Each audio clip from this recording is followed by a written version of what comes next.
آپ یہ چاہتے ہیں کہ جس عدل کی تلاش میں دنیا بھٹک رہی ہے وہ عدل ہم نے اس کے سامنے اس کی ایک عملی شکل پیش کرنی ہے اپنے ملک میں اسلامی نظام نافذ کر کے. ایک آدمی ہو سکتا ہے کہ وہ مذہب اسلام قبول نہ کرے, یہ نظام اسلام قبول کر لے. جدھر آپ کو آپ کی انسٹنکٹ ڈرائیو کر کے لے جائیں آپ ادھر چل پڑیں تو پھر عقل کا کیا کام پیش. کوئی بھی ریئیکشنری کام وہ تخریب کر سکتا ہے, تعمیر نہیں کر سکتا. ایک عام آدمی کے لیے یہ پہچان کرنا مشکل ہے کہ وہ جو کل جو جنگ لڑی جا رہی تھی اور جو آج ہو رہی ہے اس میں فرق کیا ہے. بسم اللہ الرحمن الرحیم. پاکستان ایک خدائی راز کی 15th ایپیسوڈ کے ساتھ ناظرین حاضر ہیں آپ کی خدمت میں.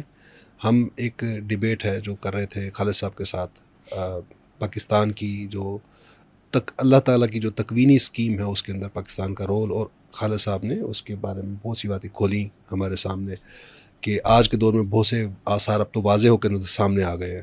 پہلے جو باتیں ہم کرتے تھے وہ بڑی ہائپوتھیٹیکل لگتی تھی لوگوں کو, لیکن اب تو بہت واضح آثار, جو پاکستان انڈیا وار ہوئی ہے اس کے بعد جو ڈیولپمنٹس ہوئی ہیں عالمی منظرنامے میں, اور ایون پاکستان کے اندر جو اسٹیبلٹی قائم ہوتی نظر آ رہی ہے, اکنامک ہو چاہے پولیٹیکل ہو, ہر محاذ کے اوپر لگتا ہے کہ پاکستان اب اسٹیبلٹی کی طرف جا رہا ہے. تو اس پر میرے ذہن میں جو ایک سوال آیا تھا وہ میں نے کہا اس پر ذرا خالد صاحب سے ہم چاہتے ہیں کہ تھوڑی سی اس سے کیا کہتے ہیں کہ رہنمائی لے لیں. ایک ایکسٹریم اوپینین ہے جو پائی جاتی ہے معاشرے میں ایک کنفیوژن کی وجہ سے, اور وہ ہے پاکستان اور اسلام کا جو ریلیشن شپ ہے, اس کی نیچر کیا ہے, کیا کون سی چیز مقدم ہے, کون سی چیز تابع ہے, کون سی چیز کتنی ایک دوسرے کے ساتھ متعلق ہے. خالد صاحب یہ ایک تھیم جو میں نے اس کا انٹروڈکشن سامنے رکھ دیا آپ کے کہ پاکستان یہ جو پورا آپ ایک اگرچہ آپ کر چکے ہیں اس کے ساتھ بڑی تفصیل کے ساتھ 14 ایپیسوڈز ہو چکی ہیں ہماری اسی موضوع کو لے کر کہ اسلام اور پاکستان کا بہرحال بڑا گہرا تعلق ہے. ابھی میرے ذہن میں جب پچھلے ایپیسوڈ میں آپ بات کر رہے تھے تو میرے ذہن میں ایک تشبیہ آ رہی تھی, جیسے ارتقاء کی بحث ہے نا, تو ارتقاء کی بحث جو ہے وہ بگ بینگ سے شروع ہوتی ہے. کہتے ہیں کہ جو بگ بینگ سے ایک پروسیس شروع ہوا تو اس کی چوٹی جو تھی وہ ہومو سیپین تھا, انسان تھا. تو مقصود پہلے دن سے طے تھا کہ یہ اس انسان بنانا ہے, لیکن ایک بڑا پورا لمبا اربوں سال کھربوں سال کا ایک ارتقاء کا سفر تھا. تو ایسے ہی وہ جو 1400 سال کی ہسٹری ہے اس میں پاکستان کا رول جو ہے وہ بہت پہلے سے ڈیفائنڈ تھا, لیکن وہ پورا ایک ارتقاء کا سفر ہے جو عرب سے ہوتے ہوئے پھر عجم میں آیا, اور عجم میں ہوتے ہوئے پھر پاکستان کی تخلیق زوال کا اور ارتقاء کا. ہاں جی, پہلے زوال بھی تو ہوا ہے نا. ہاں جی. تو اس ضمن میں پاکستان کا جب آپ نے بتایا ہمیں کہ ایک ڈٹرمنٹ تھا, یہ پاکستان کی کریشن بھی اللہ کی سکیم کے ایک حصہ تھی. تو اب جو لوگ یہ ایک ایکسٹریم اوپینین لیتے ہیں مذہبی جذبے کے تابع ہو کر, کوئی کہتا ہے سب سے پہلے پاکستان اور باقی دوسری چیز کو بالکل نگیٹ کر دیتا ہے. دوسرا تو ہے وہ کہتا ہے کہ بس صرف اسلام اور پاکستان کو رہتا تو رہے چاہے نہیں رہتا تو نہ رہے. تو اس میں کوئی بیلنسڈ اوپینین جو ہے وہ کیا ہو سکتی ہے؟ ویسے یہ موضوع تو بہت الجھا ہوا موضوع ہے, سچی بات یہ ہے, اور اس کو چھاننا اور چھانٹنا دونوں مشکل کام ہے. لیکن بہرحال اس اوکھلی میں سر دیے بغیر گزارا بھی نہیں ہے, کیونکہ آپ کیا بات کر رہے ہیں اس کو اس کے بغیر آپ کر بھی نہیں سکتے. مسئلہ یہ ہے کہ ہمارے ہاں جب ہم دیکھیں بات, یہ ایک فرق تو تھا نا پاکستان بنتے وقت کی فرق تھا کہ وہ جو ہے نا الفاظ و معنی میں تفاوت نہیں, لیکن ملا کی اذاں اور ہے مجاہد کی اذاں اور, یہ فرق تو تھا نا. یعنی الفاظ وہی ہیں, معنی مختلف ہیں. تو اسلام کے ساتھ بھی مسئلہ یہی ہے, اسلام ایک ہی ہے, لیکن وہی لفظ جب علامہ اقبال کہتے ہیں یا قائد اعظم کہتے ہیں تو اس کا مطلب کچھ اور ہوتا ہے, اور وہی لفظ جب عام مذہبی آدمی کہتا ہے تو اس کا مطلب کچھ اور ہوتا ہے. اس کا یہ مطلب نہیں کہ جو اس کا مطلب ہے وہ اس میں نہیں ہوتا اور جو اس کا مطلب ہے وہ اس میں نہیں ہوتا, وہ دونوں میں ہوتا ہے, لیکن بہرحال وہ اپنی اپنی تصویر پیش کر رہے ہوتے ہیں. تو اب وہ جو عام ایک مذہبی تصور ہے اسلام کا, روایتی مذہبی تصور جو ہے, تو اس کو آپ یوں سمجھ لیں کہ اس کی اگر آپ اس کو ایک وہ جو ہے نا کوئی شکل دینا تو ایک قوم کی شکل بن جاتا ہے. اس فرق کے ساتھ کہ قوم رنگ نسل زبان سے بنتی ہے, یہ مذہب کی بنیاد پہ بنی ہوئی قوم ہے. تو جیسے قوم اپنے قومی تعصب, ریاست کا سٹرکچر نہیں آتا, قومی تعصب میں اندھی بہری ہوتی ہے. نیشنل انٹرسٹ جو ہوتا ہے وہ اصول وہی ہوتا ہے, باقی ہر اخلاق اس کے آگے سجدہ ریز ہوتا ہے. تو یہ جو ایک اسلام کا تصور ہے وہ یہ ہے, ٹھیک ہے, کہ وہ جو ہم ایک قوم ہے, لا الہ الا اللہ کی بنیاد پر ایک قوم ہے, اور اس قوم کا جو بھی فائدہ اور نقصان ہے وہی اسلام ہے بس. تو ایک سوچ یہ بنتی ہے. ایک وہ سوچ ہے کہ بھئی اسلام ایک اصول ہے اور یہ آفاقی اصول ہے اور یہ سب کے لیے ہے, اور یہ دو دھاری تلوار ہے, یہ اگر ادھر مڑ کے چلتی ہے تو ادھر مڑ کے بھی اسی رفتار سے چلے گی. سچ بولنا ہے تو فائدہ ہو یا نقصان ہو, سچ ہی بولنا ہے. تو جب یعنی یہ والا جو ایک احیائی جذبے کے تحت آپ اسلام کی بات کرتے ہیں تو اس کے پیچھے نوع انسانی کی فلاح کا جذبہ ہوتا ہے. آپ ان کو کچھ دینا چاہتے ہیں, آپ یہ چاہتے ہیں کہ جس عدل کی تلاش میں دنیا بھٹک رہی ہے وہ عدل ہم نے اس کے سامنے اس کی ایک عملی شکل پیش کرنی ہے اپنے ملک میں اسلامی نظام نافذ کر کے. تو ظاہر ہے اس میں زیادہ اہمیت کس کی ہو گئی؟ عدل کی, سوشل جسٹس کی ہو گئی. ٹھیک ہے, اسے آپ اس تقابل میں دیکھیں کہ بھئی جمہوریت بھی تو اسی دعوے کے تحت آئی تھی, کمیونزم بھی تو اسی دعوے کے تحت آیا تھا. تو اس لیول پہ آپ بات کر رہے ہوتے ہیں سسٹم آف سوشل جسٹس کے لیول پر. اس میں نماز کی نفی نہیں ہے, داڑھی کی نفی نہیں ہے, لیکن جو فوکس ہے وہ کہیں اور ہے. اچھا اب آ جائیں دوسری طرف, وہ جو قومی جذبہ ہے تو وہ تو ایک بے عمل مسلمان کے اندر بھی ہے. نبی صلی اللہ علیہ وسلم پر جان دینے کے لیے تیار ہوگا. وہ جیسے کوئی بھی قومی شخصیت ہوتی ہے تو اس کے لیے ایک بندے کے اندر وہ ہوتا ہی ہے غیرت, اور چھوٹی سی چھوٹی بات پر کوئی قرآن مجید کے ورق کے ساتھ وہ ہو گیا تو اس پر جان لینے کے لیے تیار ہوگا. یہ وہ چیز ہے. اچھا یہ ہمارے عوام میں بھی ہے جو بظاہر ان میں کوئی دینداری نظر نہیں آتی ہوگی, لیکن یہ جذبہ ان کے اندر بھی آپ کو مل جائے گا. یہی ہمارا عام طور پہ مذہب کا جو اس وقت جو شکل باقی بچی ہے وہ بھی ساری یہی ہے. اور اب جب آپ اس طرح جب بات کرتے ہیں نا تو پھر اس کا رد عمل بھی اسی طرح آتا ہے. تو پھر اس رد عمل میں کہتے ہیں تم ساری دنیا کے ٹھیکیدار نہ بنو, اپنے ملک کی فکر کرو, یہ کرو وہ کرو, یہ ہو جاتا ہے. ٹھیک ہے, وہ سب سے پہلے پاکستان یوں ہو جاتا ہے. پھر اس میں پھر اسی مذہبیت کے خلاف ایک ریئیکشن بھی اتنا ہی شدید پیدا ہو جاتا ہے. ہم ظاہر بات ہے وہ اگر جذباتی ہے تو اس طرف غالب تو اس کا ریئیکشن بھی جذباتی ہی ہوگا. تو یہ اس طرح پولرائزیشن ہوتی ہے. اچھا اب مسئلہ کیا بنا؟ یہ جو اقامت دین یا دین کے نفاذ یا دین کے نظام یا سوشل جسٹس, یہ سارا تصور ابھرا اس طرف سے ہے جو سوشل جسٹس کی بات کرنے والے تھے. جب یہ ایک پاپولر بیانیہ بن گیا آلموسٹ, تو اس کو آن کر لیا انہوں نے کہ جو وہی جو میں نے جہاں سے شروع کیا ہے, ملا کی اذاں اور ہے, مجاہد کی اذاں اور, جن جو اس کا مطلب اور لیتے ہیں, وہ جو 1924 میں خلافت ختم ہوئی ہے اس کا احیاء کی بات کرتے ہیں, اور اس کی ریچولز کی بات کرتے ہیں, اس کی کسٹمز کی بات کرتے ہیں, اس کی جو ہے نا ٹرینڈز کی بات کرتے ہیں, اس کی شکل کی بات کرتے ہیں. وہ اسے جمہوریت کے مقابلے میں لے کے آ جاتے ہیں, دونوں کو ایک دوسرے کے اینٹی تھیسس کے طور پر پیش کرتے ہیں. اب یہاں سے پھر وہ ایکسٹریمزم جنم لیتا ہے کہ جس میں ویسٹ کی ہر شے بری ہوتی ہے, اس کے سسٹم بھی برے ہوتے ہیں, ہر اوپر سے لے کے نیچے تک. اور ویسے تو پروڈکٹس اس کی ساری استعمال ہوں گی, لیکن جب بیان ہوگا تو وہ ساری شہری شمار ہوگی. بیان میں اب تو خیر وہ لاؤڈ سپیکر استعمال ہوگا, پہلے تو فتویٰ آ گیا تھا حرام ہونے کا, اب استعمال ہونا جائز ہو گیا ہے, لیکن سمجھا اسے من جانب شرعی جائے گا. تو یہ اچھا یہ جو سوچ تھی پہلے یہ تو صرف ایک حد تک محدود تھی. اب اس کے ساتھ اس کے اندر بھی انٹلیکچوئل ڈائمنشن آ گئی ہے, بڑے موٹے موٹے الفاظ کے ساتھ, بڑے بڑے فلسفوں کے ساتھ, وہ گاڈ لیس سوسائٹی اور پتہ نہیں کیا ہے جی, پوسٹ ماڈرنزم, اور یونیورسٹی کے جو ہے نا پروفیسر آ کے لیکچر دے رہے ہوتے ہیں, تو وہ اسی ایکسٹریمزم کے لیے بنیاد فراہم کر رہے ہوتے ہیں, اور ریاست انہیں جو ہے فیسیلیٹیٹ کر رہی ہوتی ہے, پروفیسر صاحب ہوتے ہیں. یہ سارا ایکسٹریمزم اسی طرح کے پروفیسروں نے پھیلائے ہیں. جبکہ اصل حقیقت کیا تھی کہ وہ جو لوگ یعنی جو اسلام کی بات کر رہے تھے, اسلام کے نفاذ کی بات کر رہے تھے, تو وہ اسلام کے نظام عدل کی بات کر رہے ہیں. اور وہ اس یقین اور ایقان کے ساتھ کر رہے ہیں کہ اسلام کے نظام عدل کے اندر اتنی جان ہے کہ ایک آدمی ہو سکتا ہے کہ وہ مذہب اسلام قبول نہ کرے، یہ نظام اسلام قبول کر لے، اسے اچھا لگے، وہ کہ ہمارے ملک میں یہ نظام ہونا چاہیے، جیسے ہم نے جمہوریت کو قبول کیا، یا جیسے لاطینی امریکہ تک کمیونزم قبول ہو گیا. یہ ایک آئیڈیالوجی ہے، انہوں نے کہا اس میں ہماری فلاح ہے، انہوں نے قبول کر لیا.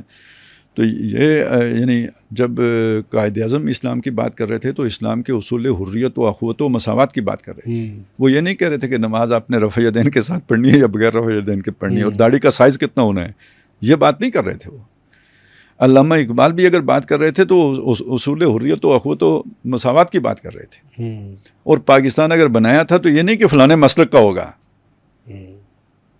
وہ اسلام کا ہوگا. اور اسلام سے مراد کیا ہے؟ وہ اسلام کا وہ نظام جو نبی صلی اللہ علیہ وسلم نے قائم کیا تھا، اور خود مسلمانوں کے دور میں ہی وہ جو ہے نا اس نے ملوکیت کی صورت اختیار کر لی تھی. تو دنیا کو ہم اس اسلام کی جھلک دوبارہ دکھانا چاہتے ہیں. یہ ہے وہ جو سوچ کا فرق. اب اسی سے پھر جب وہ شخص جس کی یہ عادلانہ نظام کی یا نوع انسانی کی فلاح اور بہبود کا تصور جس کے پیچھے نہیں پایا جاتا ہے، تو وہ پھر اسے جیسے قومی جذبہ ہوتا ہے، تو جیسے قومیں تو پھر لڑتی ہیں کہ ہٹلر کے اندر ایک جذبہ پیدا ہوا تو اس نے تباہی پھیر دی. تو اب وہ آپ کا اسلامسٹ کا مطلب اگر وہ ہٹلر والا کی بات ہو گئی نا، اسلامی ہٹلر، تو پھر تو یہی کچھ ہوگا جو کچھ ہو رہا ہے. تو جب ہم اسلام کی بات کر رہے ہوتے ہیں تو ہم وہ والے قومی جذبے کے تحت والی بات نہیں کر رہے ہوتے ہیں، ہم اس آئیڈیالوجی کی بنیاد پر قرآن مجید جو تصور پیش کرتا ہے، جس کو فوکس کرتا ہے اور جس کے گرد پھر یہ سب کو گھماتا ہے، ہم اس کی بات کر رہے ہوتے ہیں. اصل ایجنڈا یہ ہے، هو الذی ارسل رسولہ بالہدی ودین الحق لیظہرہ علی الدین کلہ ولو کرہ المشرکون. یہ مفاد پرست لوگوں کو برا لگے گا جن کا ایگزسٹنگ سسٹم کے اندر ویسٹڈ انٹرسٹ ہے، ان کو برا لگے گا. تو عوام کو تو برا نہیں لگنا چاہیے. تو یہ جو نیریٹو یا کیا آئیڈیالوجی ہے، یہ جو قرآن ہمیں دیتا ہے، اس آئیڈیالوجی کو امپلیمنٹ کرنے کے لیے قطع زمین بھی تو چاہیے. تو جب اس کے بغیر ہو ہی نہیں سکتا نا، تو جب وہ لوگ تو نہیں ہو سکتا. وہ لوگ جو ایک ایکسٹریم ہے جو یہ کہتے ہیں کہ چونکہ 72 سال ہو گئے ہیں، 78 سال ہو گئے ہیں، یہاں پر اسلام نہیں آیا، تو لہٰذا بغاوت ہے، ایسے ریاست جائے تو بہاڑ پہ جائے. یہ نیریٹو یہ اوپینین کس حد تک بیلنسڈ اوپینین ہے؟ نہیں، یہ تو بالکل مریضانہ ہے نا، اور ریئیکشنری ہے. دیکھیں یہ تو سیدھا ریئیکشنری تو بالکل سیدھا ہے نا، کہ بھائی ایک عمل کے رد عمل میں وہ جا کے اس ایکسٹریم پہ کھڑے ہو گئے. تو یہ کوئی آئیڈیالوجی تو سرے سے نہیں ہے، یہ تو ایک انسٹنکٹیو ریئیکشن ہے. تو یہ تو یعنی آپ اپنی نوعیت کے اعتبار سے اس کا انالیسس کریں تو کیا ہے، یہ ایک اوانی چیز ہو گئی. ریئیکشن تو اوانوں میں پیدا ہوتا ہے. آپ کو اللہ نے جو عقل دی ہے وہ کس لیے دی ہے؟ ریئیکشن کنٹرول کرنے کے لیے دی ہے، اس ریئیکشن کو رسپانس میں بدلنے کے لیے دی ہے. ٹھیک ہے کہ نہیں؟ یہی بات ہے یا نہیں؟ تب آپ باشعور آدمی ہیں نا. جدھر آپ کو آپ کی انسٹنکٹ ڈرائیو کر کے لے جائیں، آپ ادھر چل پڑیں، تو پھر عقل کا کیا کام بیچ میں رہ گیا؟ روک رکاوٹ تو کوئی کیا نہیں ہے عقل نے. تو یہ اس سے تخریب تو پیدا ہو سکتی ہے، تعمیر نہیں ہو سکتی. کوئی بھی ریئیکشنری کام وہ تخریب کر سکتا ہے، تعمیر نہیں کر سکتا. یہ ایک تو مطلب یہ ہمارا انالیسس ہے، ہم جس طرح سے دیکھ رہے ہیں چیزوں کو، ہمیں پتہ سمجھ آ رہی ہے کہ یہ ایک ریئیکشن ہے، لیکن جو اس ریئیکشن کا شکار ہے وہ تو نہیں سمجھ رہا کہ وہ ریئیکشن کا شکار ہے. اگر اس کو افغانستان سے اس پہ اتنا شعور ہوتا تو ریئیکشن کا شکار کیوں ہوتا؟ مطلب میں ایکچولی اس نیریٹو کے اوپر چاہ رہا تھا، اس کو ڈائسیکٹ کرنا چاہ رہا تھا کہ جب یہ وہ بندہ وہ جو مطلب اس کا جذبہ تو وہ قابل تحسین ہے، اس کی نیت میں تو کوئی مسئلہ نہیں ہے، وہ چاہ رہا ہے اسلام کا نظام چاہ رہا ہے، لیکن اس کو یہ سسٹم نظر نہیں آ رہا کہ 78 سال میں کوئی جو غالب رہی ہے. صرف اتنا ہی مسئلہ نہیں ہے نا کہ بھائی اسے نظر نہیں آ رہا. مسئلہ یہ بھی ہے کہ ایک صبر بھی تو انسان کے اندر ہونا چاہیے. انسان کی کمزوریوں میں سے ایک کمزوری اجرت پسندی ہے. آپ دولت مند بننا چاہتے ہیں تو جلدی بننا چاہتے ہیں، آپ نیک بننا چاہتے ہیں تو بھی جلدی بننا چاہتے ہیں، آپ تعلیم حاصل کرنا چاہتے ہیں تو چاہتے ہیں جلدی سے حاصل ہو جائیں. جس طرف بھی آپ جانا چاہتے ہیں جلدی سے، ایون آپ قرآن پڑھنا چاہتے ہیں، آپ چاہتے ہیں جلدی پڑھا جائے. اسی لیے نبی صلی اللہ علیہ وسلم کو بار بار کہا ولا تاجل بالقرآن ولا تحرک بہ لسانک. تو آدم ابھی وہ ذکر آیا تھا موسیٰ علیہ السلام کا جو ہے نا، تو اس میں بھی یہ تھا کہ تم جلدی کیوں آگے ہو. تو یہ انسان جلد باز تو ہے نا، رزلٹ اورینٹیڈ ہے جی، اور یہ بھی چاہتا ہے نتیجہ میری کوشش کا فوری نکلے. تو اس کے وجہ سے بھی تو یہ ریئیکشن آتا ہے. صبر آپ کے اندر تب آتا ہے جب آپ اس طرح کی جو تقدیر کے سطح پر اسے دیکھ سکتے ہوں. اصل میں اس لیے تقدیر کا علم ضروری ہے. نہیں، انسان نے عمل تو شریعت پہ کرنا ہوتا ہے، تو اسے تقدیر کی باتیں بتانے کی کیا ضرورت تھی، تاکہ اس کے اندر حوصلہ پیدا ہو جائے. یہ جو تھوڑ دلا پن ہے اس کا جلد بازی والا، یہ اس پر قابو پا سکے کہ میں جلدی کروں نا، اللہ تعالیٰ کے منصوبے میں یہ چیز کب فٹ آئے گی. جب آئے گی میری کوشش اپنی جگہ پہ، ہوگا کب جب اللہ چاہے گا. ابھی ہم ایک بات کر رہے تھے، وہ نواز شریف نے تب کوشش کی 16 میں کی، ہوا جا کے آج اللہ کی حکمت میں آج ہی لکھا ہوا تھا، اور یہی اس کا برائٹ ٹائم تھا، ہائی ٹائم تھا. اب ہوا، پہلے نہیں ہوا. تو جس نے کوششیں کی اس نے اپنی نیت کے مطابق اجر پائے گا، لیکن وہ کام ہوگا کب جب اللہ کی حکمت میں وہ اس کے ہونے کا وقت طے ہوگا. ٹھیک ہے نا. اب یہ جب چیز مجھے معلوم ہے تو میں پھر اس کے یعنی کوئی بھی اگر فرض کریں میری امید کے مطابق نتیجہ نہیں نکلتا تو اس پہ مجھے فرسٹریشن تو نہیں ہوگی نا، اس پر میں مرنے مارنے پہ تو نہیں آ جاؤں گا.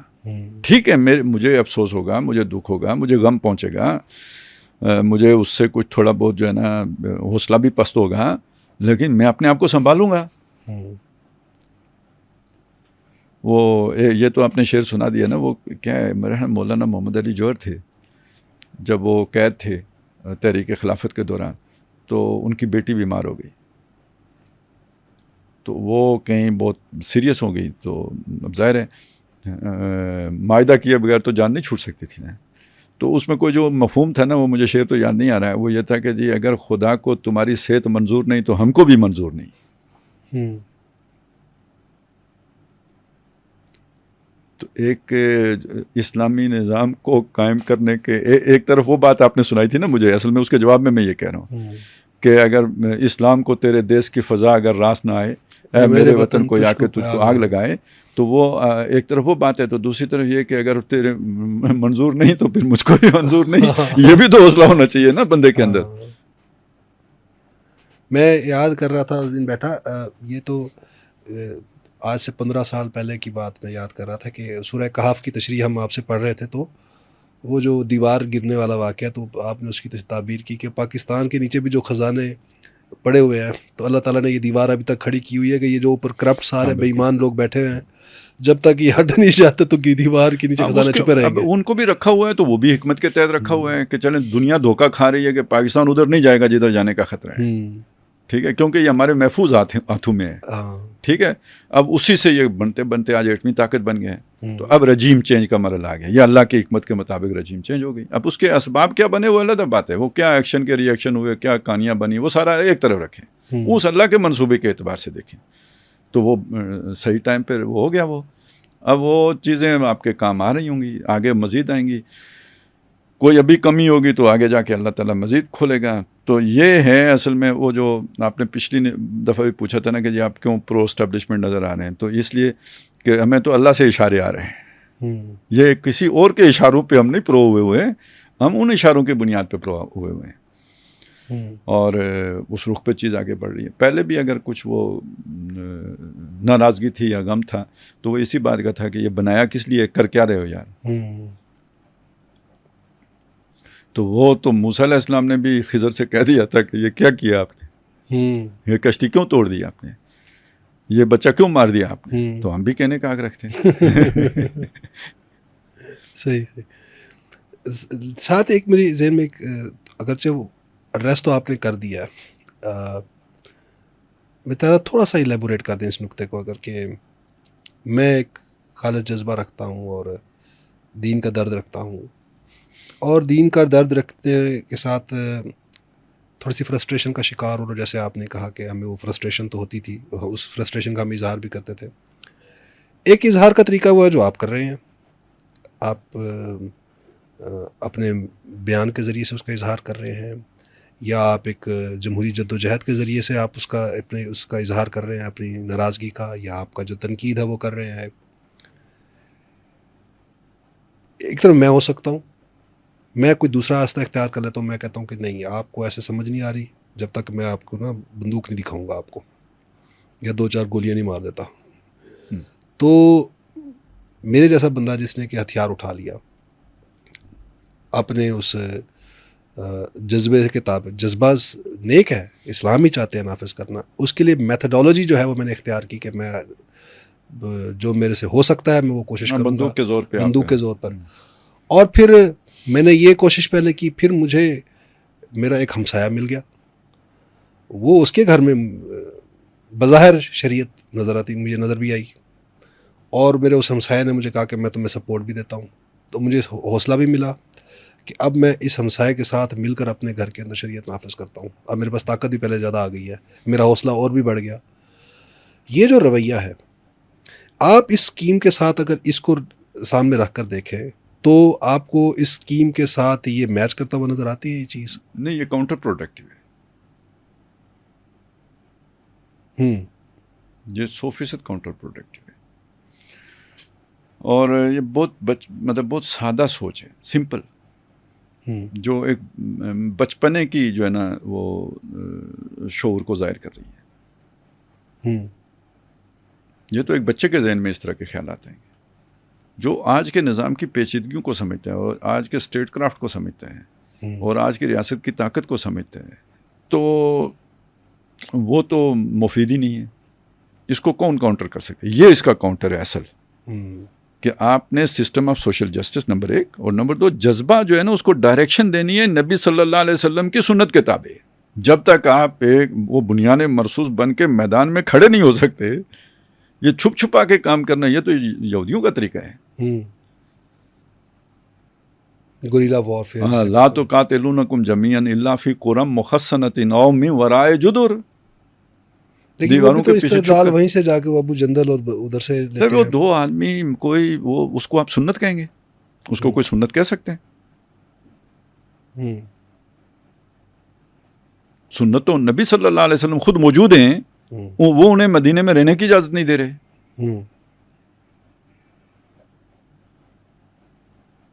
تو آپ تو ان کو پکڑ کے حوالے کرنے والے تھے مکے والوں کے، بھاگے. تو پھر یہ جنہوں نے پکڑ کے حوالے کیے وہ بھی اصل میں تو سنت پہ پھر وہ عمل کر رہے ہوئے نا.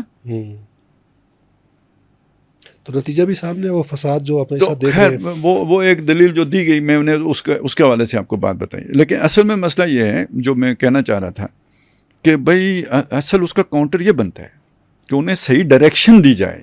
یہ نہیں کہ آپ کا فلسفہ ہی غلط ہے، یہ کہیں گے تو وہ نہیں آپ ثابت کر سکتے کہ فلسفہ غلط ہے. وہ قرآن ہے، بالکل کھلی آیات ہیں.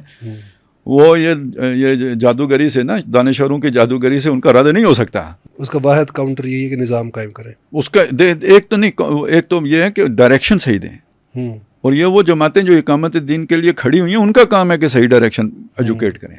اور جب آپ یہ کریں، ویسے بھی ابھی اس معاہدے کے نتیجے میں بھی بہت ان کو نقصان پہنچے گا.